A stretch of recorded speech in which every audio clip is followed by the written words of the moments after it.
today's video, magdi-DIY tayo ng ating background using Seria product. So if you want to see the result, just keep on watching. Hello everyone! Welcome to my channel at ito po ngayon ang ating background na ating papalitan. Ito po yung mga nabili ko sa Seria. Flag with color of black and gray at bumili rin ako ng switch cover. Meron po kasi akong gustong takpan. At pangatlong nabili ko, ito pong cute na pang summer ocean decoration. Sorry guys, dinab ko lang tong video na to. Pang-apat, ito pong flag na nabili ko na may kulay blue and white. So, dalawa po yung binili ko. Next, bumili rin ako netong leaves accent para maging summer na summer yung dating. At bumili rin ako netong sunflower. And by the way guys, may natutulog kasi na ayaw magpagising. So number 7, ito pong panabit na to.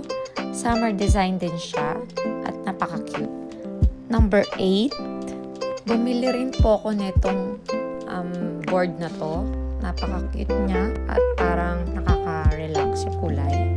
So number 9, ito pong aloha. Nagustuhan ko siya, yung shape niya at saka yung flower. Number 10, ito ewan ko kung meron neto sa Pilipinas, pero dito po sa Japan, madalas nilang gamitin to pag summer. Number 11, hindi po mawawala dyan ang pin dahil ilalagay natin yan mamaya sa wall. So ayan na guys, let's start! So yan po ang aking background at kailangan po natin siyang tanggalin isa-isa. Yung ibang item po, gagamitin ko na rin po kasi mukhang babagay naman siya. Itong tela na to ang dapat nating matanggal. Kaya po, kailangan nating mapalitan. Ito, steady lang siya. So ito na po, buksan na natin. Diyan po sa Robinson, bandang Fairview, meron po silang Seria. Nakita ko nung pumunta ako ng Pilipinas. Ewan ko lang po kung nagbebenta sila ng ganitong style. Kasi wala akong nakita. Mukhang iba yung Seria nila dun eh. So, ayan guys. Ganito po siya. Ayan. Ganda niya, di ba? Cute eh. So, kailangan po natin gumamit na itong pin. Okay lang po dito sa Japan gumamit na ito kasi malambot ang kanilang wall. Pero, hindi natin kailangang tadtadin ng thumbtacks kasi nakikitira lang kami. Pag madaming damage, malaki yung babayaran. Ilalagay din po natin yung dati kong gamit na dahon dun sa dati kong background. At ito pong leaves at sunflower.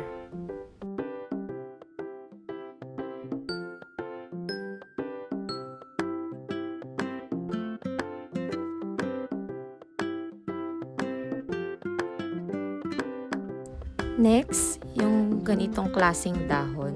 Dapat po ganito rin yung shape ng dahon niya kasi parang Hawaii style. Ilipat ko na lang po tong dahon sa baba kasi mukhang mas bagay siya eh. Talagang nalilito ko kung saan ko siya ilalagay. Kaya, isa-isayin na lang natin. Tingnan natin kung saan siya babagay.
In this part, gagamit po tayo ng glue gun para idikit po itong mga summer decoration item natin.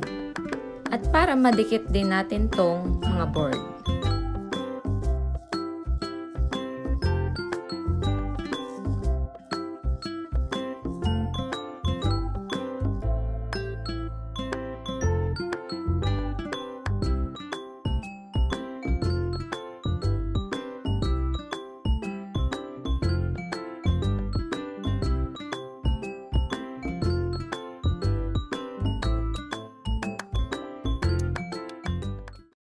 Finish! Ito na po ang kinalabasan ng aking paghihirap.